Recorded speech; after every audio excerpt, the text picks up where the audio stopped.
ஆனைமுகனின் தம்பி அரோகரா விரும்பி ஈசனின் இளைய மகன் முருகனின் திருவடி சரணம். வணக்கம் நேயர்களே. இன்று 11/12/2016 துன்பகி வருடம் கார்த்திகை மாதம் 26ஆம் தேதி ஞாயிற்றுக்கிழமை. துவாதசி திதி பின் திரையோதசி திதி, பரணி நட்சத்திரம், கௌளவ கரணம், பிரபாலிஷ்ட யோகம் கூடிய பரணி தீபம், பிரதோஷ நாள். சூலம் மேற்கு வடமேற்கு, நாளிகை 12, பரிகாரம் வெள்ளம். இன்னைக்கு பரணி தீபம் இருக்கு, நாளைக்கு திருக்கார்த்திகை தீபம், அதன் பின் சர்வாலய தீபம்.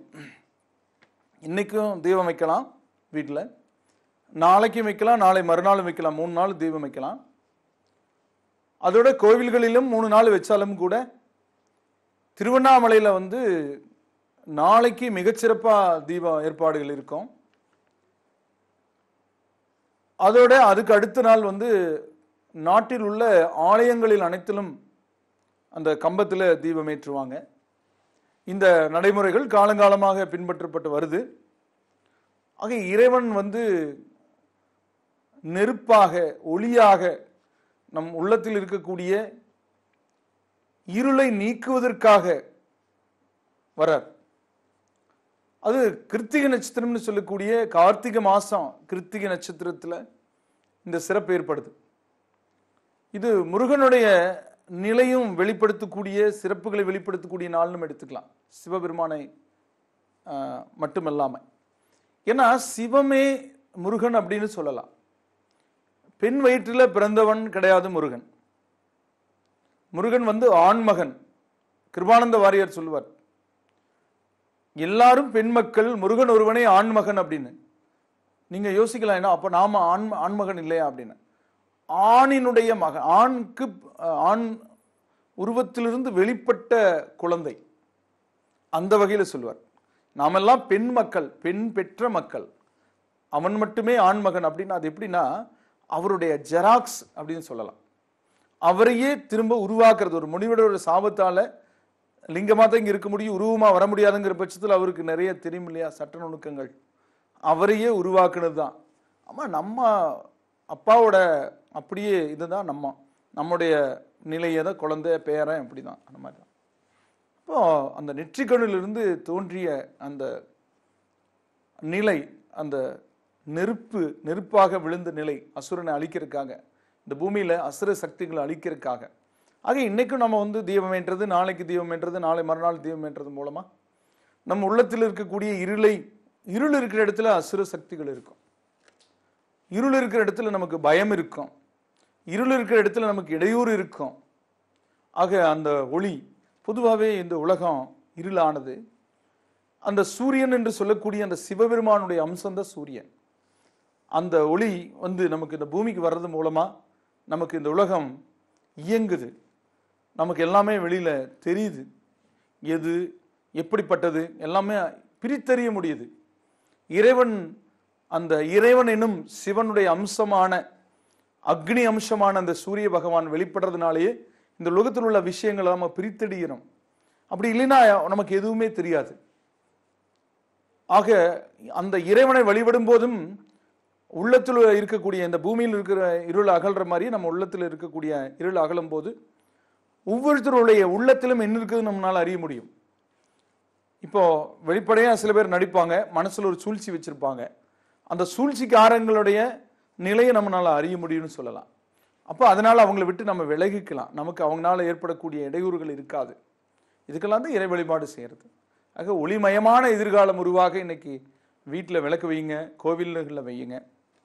அதோட இன்னைக்கு மாலை 4 to 6 பிரதோஷ வழிபாடு. பிரதட்சணமா 3 முறை, அப்பிரதட்சணமா 3 முறை, சிவனை சக்தியோடு சேர்ந்து அம்பாளுடைய சன்னதி சேர்ந்து சுற்றி, வளமா 3 முறை, இடமா 3 முறை சுற்றி, சண்டிகேஸ்வருக்கு அந்த தீர்த்தத்தை தாண்டாம வழிபடணும்னு ஒரு சாஸ்திரம் இருக்கு. அது கிழக்கு பார்த்த கோயிலுக்கும் மேற்கு பார்த்த கோயிலுக்கும் எல்லாத்துக்கும் அந்த முறை இருக்கு. அந்த நிலையை அங்குள்ள அர்ச்சகர்கிட்ட கேட்டு நீங்க தெரிஞ்சு வழிபட்டுக்குங்க அந்த முறைப்படி. அதனால பிரதோஷ வழிபாட்டினால பல ஜென்ம பாவங்கள் தீரும். பஞ்சமகா பாவங்கள் தீருதுன்னு சொல்றாங்க. பஞ்சமகா பாவங்கள் சிசுகத்தி தோஷம், அசுவகத்தி தோஷம், கோகத்தி தோஷம், பிரம்மகத்தி தோஷம், நரகத்தி தோஷங்கிறது தான் செய்யக்கூடாத பாவங்கள் 5 பஞ்சமகா பாவங்கள். அந்த பாவத்தை கூட முன்னோர்கள் செய்திருக்கிற பட்சத்துல நமக்கு இது தீர. ஒருத்தர் வராரு, நான் சொன்னேன் ஆண்களுக்கு எல்லாமே அந்த வீட்டில் நிறைய அடிபட்டே இருக்கணும். அவங்க எங்கள் பாட்டனுக்கும் கை அடிபட்டு விரல்கள் இல்லை, எங்கள் அப்பாருக்கும் இல்லை, எங்கள் அப்பாவுக்கும் இல்லை, எங்கள் பிரதருக்கும் அந்த மாதிரி நடந்திருக்கு. என்ன சார் அப்படின்னா, அது முன்னோர்கள்.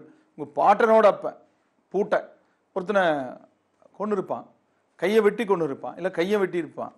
அந்த தண்டனைகள் உங்களுக்கு வந்துட்டு இருக்குன்னு. அது எப்படிங்க எங்களுக்கு வரலாம் அப்படின்னா, அவர் சொத்து நீங்கள் அனுபவிக்கிறீங்களே இல்லையா? ஆமாங்க. அப்படி அப்போ அது மட்டும் வரணும், நன்மை மட்டும் வரணும், தீமை மட்டும் வரக்கூடாதா? நன்மை கேட்டு வரும், தீமை கேட்காம வரும்னு சொல்றேன். அந்த மாதிரி பாவங்களை செய்யாதீங்க. இந்த 5 பஞ்சமகா பாவங்களை கண்டிப்பா செய்யாதீங்க. 7 ஜென்மத்துக்கு அது தீரவே தீராதுன்னு சொன்னேன். அதை கூட சிவபெருமான் சொல்றார், இந்த பிரதோஷ வழிபாட்டு மூலமா நீங்க அதை தீர்த்துக்க முடியும் அப்படின்னு சொல்லிட்டு. அந்த வகையில் நீங்க இன்னைக்கு வந்து பிரதோஷ வழிபாடு ஞாயிற்றுக்கிழமை கிடைச்சிருக்கு, உங்களுக்கு லீவு நாளா இருக்கும். கண்டிப்பா நீங்க இன்னைக்கு மாலை 4 to 6 அப்படியே தீபம் போட்டுருங்க. அது பரணி தீபத்துக்கும் கணக்காயிரும், பிரதோஷ தீபத்துக்கும் கணக்காயிரும். இனி இன்றைய கிரகநிலைகளை பார்க்கும்போது சூரியன் விருச்சிக நட்பு, சந்திரன் இருக்கக்கூடிய இடம் வந்து மேச சமம், செவ்வாய் வந்து கும்பத்தில் சமநிலை. இன்னைக்கு வந்து செவ்வாய் உச்சமா மகரத்திலிருந்து ஒரு இடம் மாறி இருக்கார். புதன் தனுசு சமம், குரு கன்னி நட்பு, சுக்கிரன் மகரத்தில் நட்பு நிலை, சனி விருச்சிக பகை, ராகு சிம்ம பகை, கேது கும்ப பகை பெற்றிருக்கக்கூடிய கிரக சஞ்சார நிலை வானமண்டலத்தில் இருக்கு.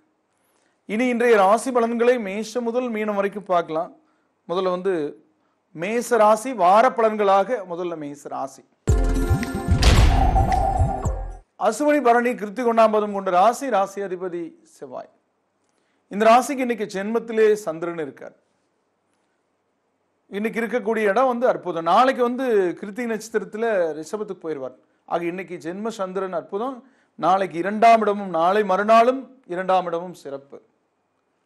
ஆக செவ்வாய்க்கிழமை வரைக்கும் புதன் வியாழன் 3, அப்புறம் வெள்ளி சனி 4, இப்படி அஸ்தமத்துக்கு எதுவும் இந்த வார சந்திரன் போக மாட்டார், நல்ல வழியில போறார். உங்களுக்கு நல்லதையே செய்து தருவார். அவர் போகக்கூடிய வழிகள் எல்லாம் நல்ல வழிகள். அது சந்திரனோட நிலையால சிறப்பு. அப்புறம் செவ்வாய் இப்போ வந்து இன்னைக்கு 11ஆம் இடத்துக்கு வந்திருக்கார். பாதகஸ்தானம்னாலும் செவ்வாய்க்கு 11ஆம் இடம் சிறப்புக்குரிய இடம். நைசர்கிரக பாவிகள்னு சொல்லக்கூடிய சனி, ராகு, கேது, சூரியன், செவ்வாய் இவங்கெல்லாம் 11ஆம் இடத்துல இருக்கலாம். சுக்கிரன் புதனும் 11ஆம் இடத்துல இருந்தா நல்லதான். 11ஆம் இடத்துக்கு போற கிரகங்கள் நன்மைகளை செய்யறது நாம் பார்த்துருக்கோம். லாப ஸ்தானம்னு சொல்லக்கூடிய இடம் அது பரவாயில்ல. அதோட அந்த அஷ்டம சனியோட வக்ரமாகிறார் பாருங்க, அது ஒரு வகையில் பரவாயில்ல. ஜனவரி 26 அஷ்டம சனி முடியுதுனாலும் அது வரைக்கும் உங்களுக்கு வந்து உங்களை காப்பாற்றி கொண்டிருப்பவர் செவ்வாய். ராசி அதிபதி, அஷ்டமத்துக்கும் அதிபதி அவர் தான். ஆனா ராசி அதிபதிங்கிற பட்சத்தில் உங்க பேர்ல கொஞ்சம் பிரியம் இருக்கு அவருக்கு. அந்த வகையில் அவருடைய சிறப்பு உங்களுக்கு சாதகம். குரு நல்லிடத்தில் இல்லைங்கிற ஒரு பலவீனம் இருக்கு, பணப்பற்றாக்குறை இருக்கு ஆனா இல்லை அப்படின்னு. சமைச்சு வச்சிருக்கு ஆனா சாப்பிட முடியலன்னு எப்படி இருக்கும்? பணம் இருக்கு சார், செலவு பண்ண முடியலன்னா அது பணைய பணமா இருந்தா எப்படி செலவு பண்ண முடியும்? அது சில கணக்கு இருக்கு. இப்போ நல்லா மிகச்சிறந்த நேரத்தில் நிறைய பணம் வரும்போது அதை தேக்கி வைக்காம முறையாக வரி கட்டுறவங்களுக்கு எந்த பிரச்சனையும் இல்லை. அப்படி இல்லாதவங்க கொஞ்சம் கஷ்டப்படுறாங்க. நான் அதை சொல்லலை. நான் சொல்லக்கூடிய விஷயம் என்னன்னா, நமக்கு இருந்தும் இல்லாத மாதிரி சூழல்களை உருவாக்கணும். எப்படி இருந்து இல்லாம அப்படின்னா, நம்ம ஒருத்தருக்கு தேவைக்காக நம்ம யதார்த்தமா பணத்தை எடுத்து கொடுத்துருப்போம். இப்ப நமக்கு தேவைக்காக அவங்க கொடுக்காம இருப்பாங்க. காரணம் என்னன்னா, அவங்க செலவழிச்சிருவாங்க, வச்சிருக்க மாட்டாங்க. நம்ம உடனே ஒரு 2 வருஷம் கழிச்சு கொடுத்தா போதும்னு கொடுத்துருப்போம். திடீர்னு உங்களுக்கு இப்ப சிரமம் வந்துருச்சுன்னு போய் கேட்பீங்க, அவங்க எப்படிங்க கொடுப்பாங்க? 2 வருஷம் கழிச்சு தானே கொடுக்குறோன்னு சொல்லியிருக்காங்க, அப்பதானே அவங்களுக்கு அந்த பணம் வரும்னு ஒரு கணக்கு. அப்ப வீண் விரோதமாகும். அதெல்லாம் முடியாது, எனக்கு இல்லாத உங்ககிட்ட இருந்து என்ன பண்றது, நீ கொடுத்து போட்டு வேலை பாருன்னு சொன்ன எப்படி இருக்கு? இப்போ 2 வருஷம் இருந்துக்கலான்னு சொல்லிட்டு யதார்த்தமா வீட்டில் இருக்க சொல்லி போட்டு அப்புறம் 6 மாசம் ஆனது உங்களுடைய நடவடிக்கைகள் எனக்கு பிடிக்கல, நீங்க போங்கன்னு ஒருத்தர் சொன்ன எப்படி இருக்கு? அந்த வீட்டை விட்டு அவங்க திடீர்னு எங்க போவாங்க? இப்படி சில குழப்பங்கள் இருக்கும். ஒரு வேலையில சேர்ந்துருக்கீங்கன்னா அந்த வேலையை திடீர்னு விட்டுட்டு போனா இன்னொரு பக்கம் வேலை கிடைக்கிற வரைக்கும் நம்ம எப்படி குழந்தைகளுக்கு ஃபீஸ் கட்ட முடியும், என்ன பண்ண முடியும்? இப்படியான சூழல்களை உருவாக்க கூடாது யாரும். அதை யோசிக்கணும். ஒருத்தர் இருக்காரு, அவர் அது மூலமா தான் வரவு வந்துட்டு இருக்கு, வாழ்ந்துட்டு இருக்காருங்கிற அடிப்படையில் நம்மளுக்கு சிரமம் இருக்கிற பட்சத்தில் கூட நமக்கு பெரிய சிரமம் இல்லாத பட்சத்தில் அவங்களுக்கு பெரிய சிரமத்தை நம்ம கொடுத்துடக்கூடாதுங்கிற மனிதாபிமான அடிப்படையில் போறவங்க தான் இந்த வாழ்க்கையில இறைவனுடைய அருள் பெறாங்க. பிறர் துன்பப்பட்டு தான் இன்பமடைகிறது ஒரு வாழ்க்கையே இல்லைன்னு சொல்றேன். இப்படி அந்த அந்த மனிதனுடைய சந்தர்ப்ப சூழ்நிலை எப்படி அதை பார்த்து போகணும். நம்மளுக்கு ஒரு நிறைய சொத்து வச்சிருக்கிறவங்களுக்கு சிறிய நஷ்டமானால் அதை பொறுத்துக்கலாம். ஆனால் ஒன்றுமே இல்லாதவங்களுக்கு அதுவுமே இல்லைன்னு அவங்க எப்படி வாழ்வாங்கன்னு நினைக்கணும். அதையெல்லாம் இந்த வாரம் சரி கட்டும். அப்படி ஒருத்தர் உங்களுக்கு சொல்லி அப்புறம் உங்களுக்கு அந்த பிரச்சனைக்கு தீர்வு ஏற்படுத்தி சரி பண்ணி கொண்டு போவாங்க. அப்படிப்பட்ட சூழ்நிலை கொடுக்கக்கூடிய நல்ல வாரமாகவே இந்த வாரம் எடுத்துக்கலாம். அதில் அசுவினியில் பிறந்தவங்களுக்கு பைரவரை வழிபடுறது ஏற்றத்தை கொடுக்கும். பரணியில் பிறந்தவங்களுக்கு முருக கடவுளுக்கு நீங்க பாலபிஷேகம் பண்ணி வழிபடுறது இந்த வாரத்தில் செவ்வாய்க்கிழமையாவது போய் வழிபடுங்க, செவ்வரளி கொடுக்கலாம். கிருத்திகை நட்சத்திரத்தில் பிறந்தவங்க சிவனை வழிபட ஏற்றம் பெறுவீங்க, தீபமேற்றி வழிபடுங்க. அடுத்தது ரிஷப ராசி. கிருத்திகை 2, 3, 4 பாதங்களும், ரோகிணி 4 பாதங்களும், மிருகசீரிடம் 1, 2 பாதங்கள் இருக்கும். ராசி அதிபதி சுக்கிரன். நல்ல சந்தர்ப்பமும் நல்ல வாய்ப்புகளும் பெறக்கூடிய நிலையை செவ்வாய் 10ல் திக்பலம் பெற்று காட்டுறார். பூமி பிரச்சனைகளுக்கு தீர்வு ஏற்படும். சில குழப்பங்கள் வந்திருக்கும், அந்த குழப்பங்கள் நல்லதுக்கு தான். அப்படியே இருந்தா அப்படியே இருக்கும். யாரோ ஒருத்தர் அதை எதிர்க்கணும், எதிர்க்கும் போது அதுக்கு ஒரு தீர்வு வரும், உண்மை வெளிப்படும், உள்ளது உள்ளபடி வெளிவரும், நமக்கு வர வேண்டியது சேரும். அந்த வகையான நிகழ்வுகளில் இன்னைக்கு இருந்து உங்களுக்கு இந்த வாரத்தில் எப்படி இருக்கும் அப்படிங்கிற நிலையில் இன்னைக்கு மட்டும் கொஞ்சம் செலவுகள் கூடுதலாகும். நீங்கள் ஒரு செலவாகுன்னு நினச்சிருந்தீங்கன்னா அது 2 செலவாகிற மாதிரி இருக்கும். என்ன பண்ண முடியாது, கிரகத்தினுடைய போக்கால் அப்படி நடக்குது. நாளைக்கு அது கட்டுப்படும். இருந்தாலும் குருபார்வை அதை சுப செலவாக மாற்றுன்னு சொல்லக்கூடிய நாளாக இன்னைக்கு இருக்கு. கிருத்திகையில் பிறந்தவங்க முருக கடவுளை வழிபடுறது சிறப்பு.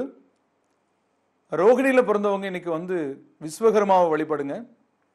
மிருகசீரிட நட்சத்திரத்தில் பிறந்தவங்க நவகிரகங்களை வழிபடுங்க. அடுத்தது மிதுன ராசி. மிருகசீரிடம் 3, 4 பாதங்களும், திருவாதிரை 4 பாதங்களும், புனர்பூசம் 1, 2, 3 பாதங்கள் இருக்கு. ராசி அதிபதி புதன். புதனுடைய நிலைப்பாடு உங்களுக்கு சாதகம். செவ்வாய் அஷ்டமத்திலிருந்து விலகி இருக்கிறது இன்னைக்கு பரவாயில்ல.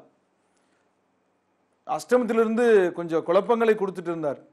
பூமி சம்பந்தப்பட்ட விஷயங்கள் குழப்பங்கள், உடல் அசதி சோர்வுகள் கூட சிலருக்கு இருந்திருக்கு. அந்த நிலை இன்னைக்கு மாறும். இந்த வாரத்திலையும் உங்களுக்கு சாதகமான சூழலை சந்திரன் ஏற்படுத்துமான்னா நாளை மறுநாளும் கொஞ்சம் செலவு வைப்பார். ஆனால் குருவோட பார்வையில் சந்திரன் வர்றார். அப்போ அந்த செலவுகள் கூட நல்ல செலவுகளாக இருக்கும். கட்டிடம் கட்டக்கூடிய நிலையில், வேலை வாய்ப்புக்குரிய நிலையில், படிப்புக்குரிய நிலையில், வாகனம் எடுக்கக்கூடிய வகையில் இப்படி இருக்கும். ஆக சாதகமான சுப செலவுகளாக இருக்கிறதுல கவலைப்படக்கூடிய அவசியம் வராது. ஆக உபயோக கடன் ஏற்படும்னு சொல்றேன். நாளை மறுநாள் நீங்க மிருகசீரிட நட்சத்திரத்தில் பிறந்தவங்க இந்த செலவுகளை கட்டுப்படுத்த அதன் பின்னும் இந்த வாரத்தில் சிறப்புகளை பெற தட்சிணாமூர்த்தியை கும்பிடுங்க, முல்லைப்பூ கொடுத்து வழிபடுங்க. திருவாதிரை நட்சத்திரத்தில் பிறந்தவங்க சிவபெருமானுக்கு தீபமேற்றி வழிபடுங்க. புனர்பூச நட்சத்திரத்தில் பிறந்தவங்க பெருமாளுக்கு துளசி மாலை கொடுத்து நெய் தீபம் ஏற்றி இந்த வாரம் வழிபட சிறப்பு பெறுவீங்க. அடுத்தது கடக ராசி. புனர்பூச 4 பாதமும், பூச 4 பாதங்களும், ஆயில்யம் 4 பாதங்கள் இருக்கும். ராசி அதிபதி சந்திரன். இந்த ராசிக்கு சந்திரனோட போக்கு இன்னைக்கு நல்லா இருக்கு. நாளை மறுநாளும் மிக நல்லா இருக்கும். ஆக இன்று சிறப்பு, நாளை மறுநாளும் மிகச் சிறப்புன்னு சொல்லக்கூடிய நாட்களாக இருக்கும். ஆக புதன், வியாழன், வெள்ளி இதெல்லாம் எப்படி இருக்கும் அப்படின்னா, புதன் வியாழன் கொஞ்சம் செலவுகள் இருக்கும். வெள்ளி சனி சிறப்புகளை அதிகம் பெறக்கூடிய நாட்களாக இருக்கும்னு சொல்லக்கூடிய வாரமாக இந்த வாரம் இருக்கும். புனர்பூச நட்சத்திரத்தில் பிறந்தவங்க தட்சிணாமூர்த்தியை வழிபட பொருளாதார தட்டுப்பாடுகள் நீங்கும், உடல் ஆரோக்கியம் மேன்மை பெறும். பூசம் நட்சத்திரத்தில் பிறந்தவங்க இந்த வாரம் குலதெய்வத்தை வழிபட ஏற்றம் பெறுவீங்க. பௌர்ணமிக்கு குலதெய்வத்துக்கு போயிட்டு வரலாம். ஆயில்யம் நட்சத்திரத்தில் பிறந்தவங்க அம்மனை பாலாபிஷேகம் செய்து வழிபடுங்க, சிறப்பு பெறுவீங்க. அடுத்தது சிம்ம ராசி. மகம் 4 பாதங்களும், பூரம் 4 பாதங்களும், உத்திரம் 1 பாதம் இருக்கு. ராசி அதிபதி சூரியன். இந்த ராசிக்கு கிரகங்களுடைய போக்கில் 6ல இருந்து செவ்வாய் 7ஆம் இடத்துக்கு வந்திருக்கார். 7ஆம் இடம் இணை அப்படின்னு சொல்லக்கூடிய ஒரு பெண்ணுக்கு கணவன், ஒரு ஆணுக்கு மனைவி. இணைன்னு சொல்லக்கூடிய நிலை உங்களுக்கு சில சங்கடங்களை உருவாக்குற மாதிரி சந்தர்ப்பங்கள் இருக்கும்.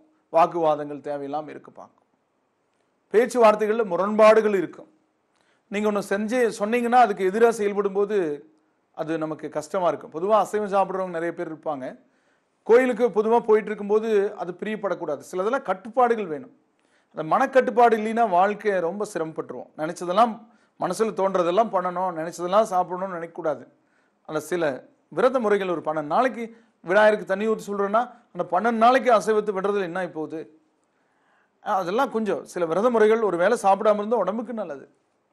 விரத முறைகள்லாம் முன்னோர்கள் எதுக்கு கொண்டு வந்தாங்கன்னா கடவுளுக்காக இல்லை, நமக்காக தான். அதை அப்போதான் அந்த உடல் ஆரோக்கியம் பெறுங்கிற அடிப்படையில் அந்த வகையான நிகழ்வை நீங்கள் இந்த வாரத்தில் நீங்கள் ஏற்படுத்திக்கணும். அதில் சந்திரனுடைய போக்கு உங்களுக்கு பாதகம் எதுவும் இருக்காது. வாரத்தினுடைய இறுதி நாட்கள் கொஞ்சம் செலவு கொடுக்கும். ஆனால் குருவோடைய அருள் உங்களுக்கு பரிபூர்ணமாக இருக்கிறதுனால இந்த செலவுகள் சுப செலவுகளாக இருக்கும். நீங்கள் ஒரு திருமண விசேஷம் எடுத்திருக்கீங்க, குறிப்பிட்ட செலவாகுன்னு வச்சுருத்தீங்க, அது 2 மடங்கு ஆகும்போது நம்மளுக்கு சரி அவங்க அதை பண்ணிட்டாங்க நாமே பண்ணக்கூடாது, இப்படித்தான் போகிறோம். இந்த திருமண செலவுகளை நாம் எல்லாரும் சேர்ந்து கொஞ்சம் கட்டுப்படுத்தணும். சொந்தக்காரங்க அதை பண்ணிட்டாங்க நாமே பண்ணக்கூடாதுன்னு அவங்க பணம் வச்சிருந்து பண்ணியிருப்பாங்க, நம்ம கடன் வாங்கி பண்ணுவோம், அப்புறம் கடனுக்கு மாட்டிக்குவோம். அவன் பொண்ணு மாப்பிள்ளையும் கல்யாணத்து வரைக்கும் சந்தோஷமாக இருந்துட்டு கல்யாணமாகி வந்த உடனே நீங்கள் பொண்ணு கூட்டா பொண்ணோட அப்பா அம்மா இத்தனை கடன் ஆகிப்போச்சு அப்படின்ட்டு அழுதான், அந்த பொண்ணு எப்படிங்க மகிழ்ச்சியாக இருக்கும்? பையனோட அப்பா நான் இத்தனை பண்ணிட்டேன்னு சொல்லிட்டு இருந்தா அந்த பையன் எப்படி சந்தோஷமாக இருப்பான்? அதனால் இருக்கிறவங்க செய்கிறாங்கன்னு இல்லாதவங்க செய்யக்கூடாது. நம்ம அளவுக்கு செஞ்சுட்டு போகிறது தவறே இல்லைன்னு சொல்கிறேன். அந்த நிலையெல்லாம் நீங்கள் கடைப்பிடிக்கணும். ஆனால் அது சுப செலவுகளாக தான் இருக்குது வார இறுதியில். ஆக இந்த வாரம் உங்களுக்கு சாதகமான வாரமாக இருந்தாலும் வார இறுதியில் உங்களுக்கு செலவுகளை கொடுக்கும். 7ல் இருக்கிற செவ்வாய் இணையோட கொஞ்சம் முரண்பாடுகள் வரும், அனுசரித்து போங்க, ஒன்றும் தப்பு வராது. அதில் மகம் நட்சத்திரத்தில் பிறந்தவங்க கோபத்தை கட்டுப்படுத்தி நீங்கள் சந்தோஷமாக இந்த வாரத்தை கழிக்க அம்மனை வழிபடுங்க. பூரம் நட்சத்திரத்தில் பிறந்தவங்க பெருமாளை வழிபட விஷ்ணு சகசரநாமம் படிக்க சிறப்புகள் கூடி வரும். உத்திரம் நட்சத்திரத்தில் பிறந்தவங்க நீங்கள் தன்வந்திரியை வழிபட ஏற்றம் பெறுவீங்க. அடுத்தது கன்னி ராசி. உத்திரை 2, 3, 4 பாதங்களும், அஸ்தம் 4 பாதங்களும், சித்திரை 1, 2 பாதங்களும் இருக்கும். ராசி அதிபதி யாருங்க அப்படின்னா புதன். புதனுடைய போக்கில் உங்களுக்கு மாற்றங்கள் எதுவும் இல்லை. செவ்வாய் இடமாறி இருக்கிறது பரவாயில்ல. 5ல் புத்திஸ்தானத்தில் இருந்துட்டு சில தடைகள், குழப்பங்கள், குழந்தைகளோட ஒரு பேச்சுவார்த்தைகளில் முரண்பாடுகள் இப்படியெல்லாம் கடந்த மாதத்தில் இருந்துட்டு வந்த நிலை மாறி 6ஆம் இடத்துக்கு போயிருக்கு. சத்ருஸ்தானத்துக்கு செவ்வாய் போயிருக்கார். சத்ருஸ்தானத்துக்கு செவ்வாய் போகும்போது கேதோட கூடும்போது உங்களுக்கு அந்த சத்ருக்கள் பயம் நீங்கும், கடன் அகலும், நோய் நீங்கும். நோய், கடன், சத்ருஸ்தானம் அது இதெல்லாம் நீங்க பெறுவீங்கன்னு சொல்லக்கூடிய நிலை. ஆக கடன் நீங்கும், வழக்கு நீங்கும், நோய் நீங்கும். ஆக சத்ரு அழிஞ்சிடணும்னு சொல்றதை விட எல்லாரும் நல்லா இருக்கணும். இந்த பூமியில் எல்லா மனிதர்களும், எல்லா மதத்துக்காரங்களும், எல்லா ஜாதிக்காரங்களும், எல்லா உயிரினங்களும் நல்லா இருக்கணும். அதுல நம்ம மேல சத்ருவா உள்ளவங்க அந்த சத்ருத்தன்மையை மாத்திக்கணும்னு சொல்றேன். நம்ம மேல சத்ருத்தன்மை இருக்கிறத அவங்க மறந்துடுவாங்க, அதை விட்டுருவாங்க அப்படின்னு சொல்றத என்னோட கருத்து. சத்ரு அழிஞ்சிருவான்னா சத்ருக்கு நாம சத்ரு தானே. அப்ப அவங்க ராசிக்கு இப்படி வரும்போது நாம் அழிஞ்சிட்டா அப்புறம் அவங்க அழிஞ்சு நாம அழிஞ்சு அவங்க அழிஞ்சு அப்புறம் ஒருத்தருமே பூமியில எல்லாம் போயிடுவாங்க. அப்புறம் யார் இருக்காங்க இதை அனுபவிக்கிறதுக்கு? எதுக்காக இந்த பூமியை இறைவன் படைச்சான்? அதனால எல்லாருமே சந்தோஷமா வாழலாம், ஒருத்தருக்கு ஒருத்தர் சத்ருவா இருக்க வேண்டாம். ஆனால் சத்ருத்தன்மை இருந்தா கூட மாறிடும்னு ராசிபலன் அடிப்படையில் சொல்லக்கூடிய நிலை இந்த வாரத்தில் இருக்கு. சந்திரனுடைய போக்கு எதுவும் உங்களுக்கு தவறா இருக்காது. ஆனா இன்னைக்கு மட்டும் கொஞ்சம் குழப்பத்தை கொடுக்குற இடமா இருக்கும். இன்னைக்கு சந்திராஷ்டமம் இருக்கும்.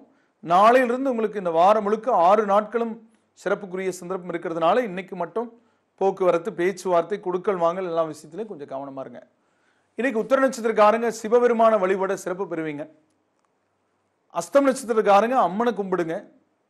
சித்திரையில பிறந்தவங்க முருக கடவுளை வழிபடுங்க. எல்லாம் இந்த குடும்பத்தினரே வழிபடுங்க. எல்லாம் ஒரே குடும்பத்தை சேர்ந்தவங்கள நீங்க 3 பேரும் வழிபட்டுருங்க.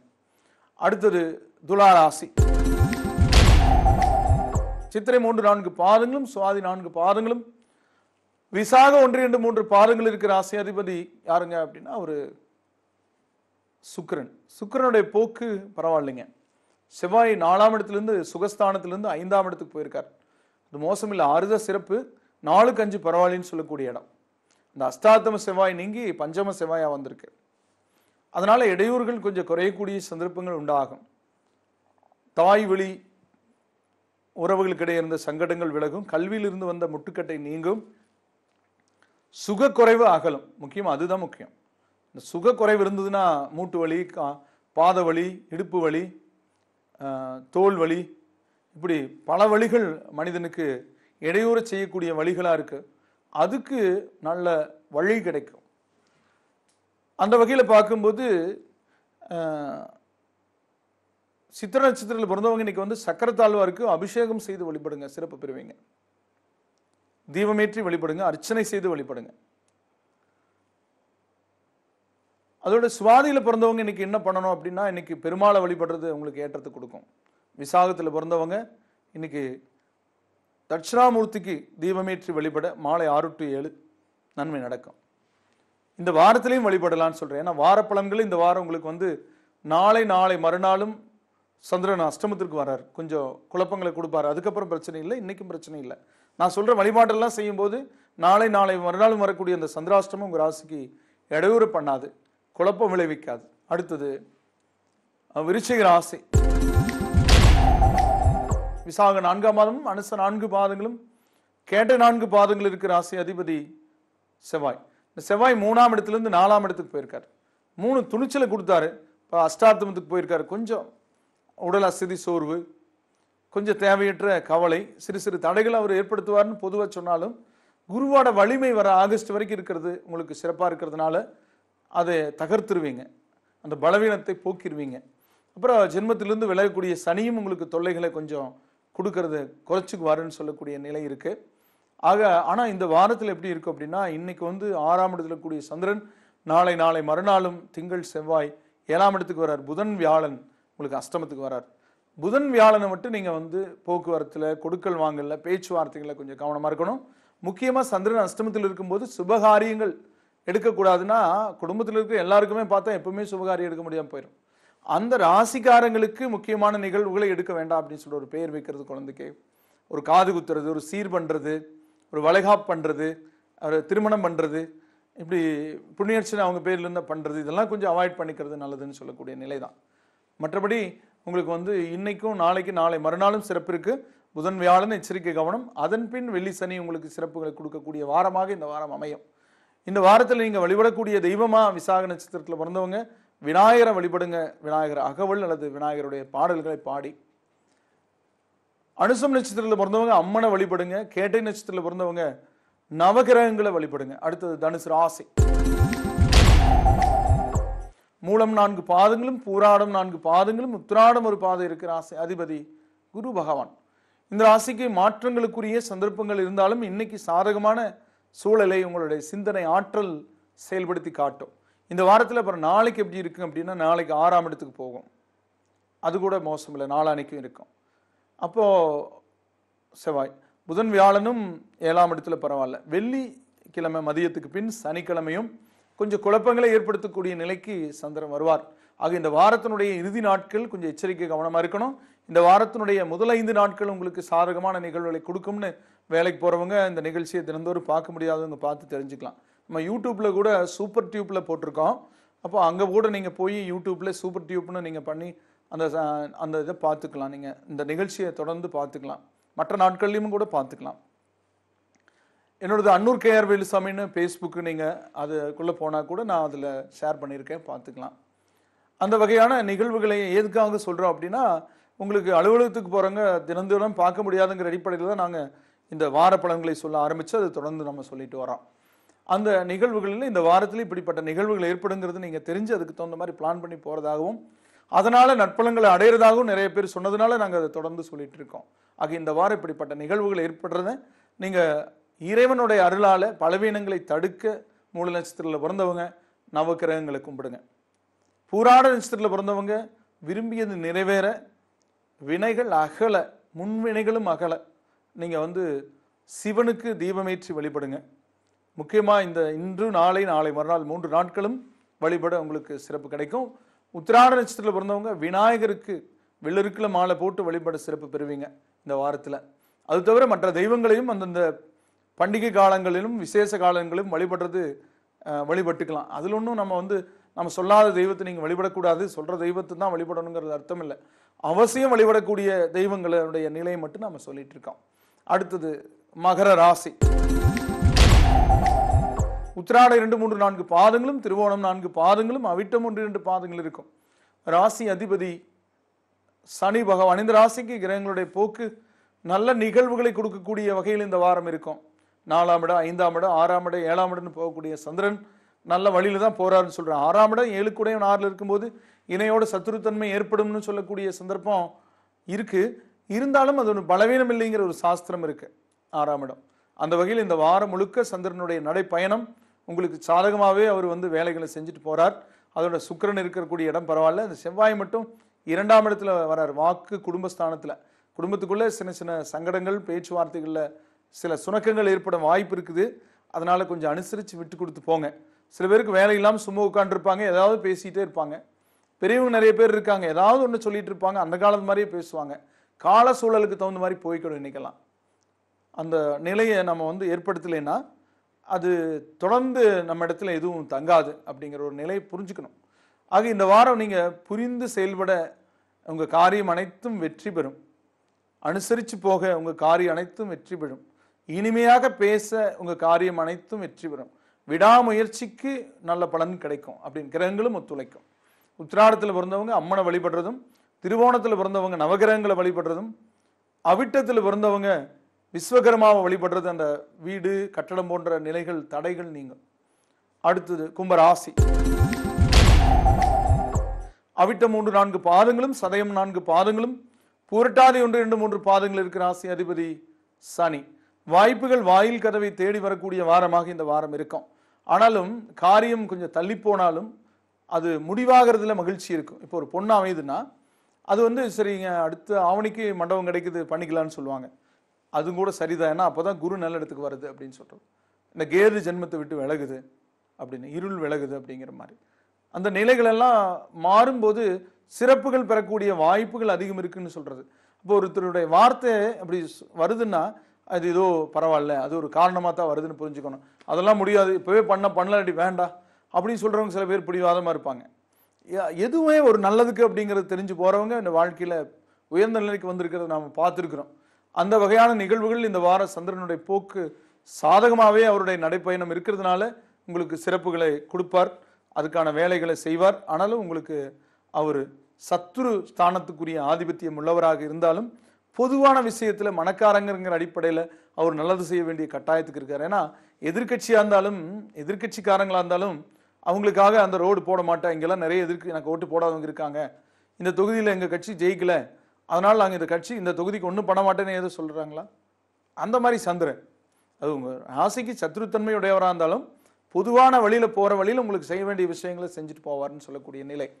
அந்த வகையில் அவிட்டத்தில் பிறந்தவங்க தட்சிணாமூர்த்தியை வழிபட பொருளாதார தடை விலகும். போன வருஷம் இருந்த மாதிரி இல்லைங்க சார், அடுத்த வருஷம் இதை விட சிறப்பாக இருக்கு, நீங்கள் கவலைப்படாதீங்கன்னு சொல்கிறேன். சதயத்தில் பிறந்தவங்க நவகிரகங்களை வழிபடுறதும், பூரட்டாதி நட்சத்திரத்தில் பிறந்தவங்க பைரவரை வழிபடுறதும் சிறப்புக்குரிய பலன்களை கொடுக்கும். அடுத்தது மீன ராசி. பூரட்டாதி 4ஆம் மாதமும், உத்திரட்டாதி 4 பாதங்களும், ரேவதி 4 பாதங்கள் இருக்கிற ராசி அதிபதி குரு பகவான். இந்த ராசிக்கு மீன ராசிக்கு இருக்கக்கூடிய கிரக நிலைகளுடைய போக்கு எப்படி இருக்கு இந்த வாரத்தில் அப்படின்னா, சந்திரன் 2ல் இருக்கிறவர் 3ஆம் இடத்துக்கு போறார், உச்சம் பெறார், 4ஆம் இடத்துக்கு போறார், 5 குடையவன், அப்புறம் 5ஆம் இடத்துக்கே போறார். இந்த வாரத்தினுடைய இறுதியில் மிக மிக அற்புதமான இடங்களை அவர் சஞ்சரிக்கிறார். இடையில குரு வேற அவரை பார்க்குது, செவ்வாயும் கூட பார்க்கும். அவர் ரிஷபத்துக்கு போகும்போது செவ்வாய் 4ஆம் பார்வையை பார்க்கும், குரு 9ஆம் பார்வையை பார்க்கும். அது இன்னும் சிறப்பு. இன்னைக்கு விட நாளை மறுநாளும் அற்புதமான நற்பலன்களை பெறக்கூடிய நாட்களாக அமையும். ஆன்மீக நிகழ்வுகளில் நீங்கள் ஒரு கோயிலுக்கு போறீங்கன்னா உங்களை முன்னாடி கூப்பிட்டு போய் நிறுத்தி வச்சிருவாங்க. எப்படிப்பா அவர் உள்ளே போனார், அவர் என்ன பெரிய பணக்காரரான்னு கேட்பாங்க. பணத்துக்கும் அதுக்கு சம்மந்தம் இல்லை, நேரங்காலத்தினுடைய நிலை தான். ஆக இறைவனை அருகில் தரிசிப்பீங்கன்னு சொல்லக்கூடிய நிலை. அப்படிப்பட்ட ஒரு ஆன்மீகவாதிகள் நல்லோர்கள் உங்கள் வீடு தேடி கூட வருவாங்க. அப்படிப்பட்ட நிகழ்வுகள் எல்லாம் இந்த வாரத்தில் நீங்கள் அதில் நாளை மறுநாள் அடைவீங்க. இந்த வாரத்தினுடைய இறுதி நாட்களும் உங்களுக்கு அற்புதமான நாட்களாக அமையக்கூடிய வாரமாக இந்த வாரம் அமையும். பூரட்டாதி நட்சத்திரத்தில் பிறந்தவங்க இந்த வாரத்தில் முருகனை வழிபடுறது சிறப்பு கொடுக்கும். உத்திரட்டாதி நட்சத்திரத்தில் பிறந்தவங்க சிவனை வழிபடுங்க. ரேவதி நட்சத்திரத்தில் பிறந்தவங்க தட்சிணாமூர்த்திக்கு ஒரு கொண்டக்கடலை மாலை போட்டு நெய் தீபம் ஏற்றி முல்லைப்பூ கொடுத்து மஞ்சள் வஸ்திரம் கொடுத்து வழிபடுங்க. நீங்கள் நினைத்த காரியம் நினைத்தபடி நடக்கும். குழந்தைகள் ரொம்ப நாளாக கல்யாணமாகி குழந்தைகள் இல்லாமல் இருக்கிறவங்களுக்கு குழந்தை கிடைக்கும். குழந்தைகளுக்கு இருந்து வந்து ஆரோக்கிய பாதிப்பு நீங்கும். கல்வியில் முன்னேற்றம் பெருகும். திருமண தடை அகலும். பதவிகள் தேடி வரும். ஜனவசியம் ஏற்படும். நேயர்களே, இதுவரை உங்களுடைய ராசி பலன்களை கேட்டு தெரிந்து கொண்டீர்கள். பொதுவானவை உங்களுடைய பிறந்த தேதி நேர அடிப்படையில் ஜாதகம் கணித்து திசாபுத்தி அந்தரங்களை அறிந்ததற்கேற்ப உங்கள் வாழ்வை சீரமைத்து சிறப்புடன் வாழ முருகனை வேண்டி விடைபெறுவது ஜோதிட என்கிற வாஸ்து நிபுணர் அன்னூர் KR வேலுசாமி. வணக்கம் நேயர்களே.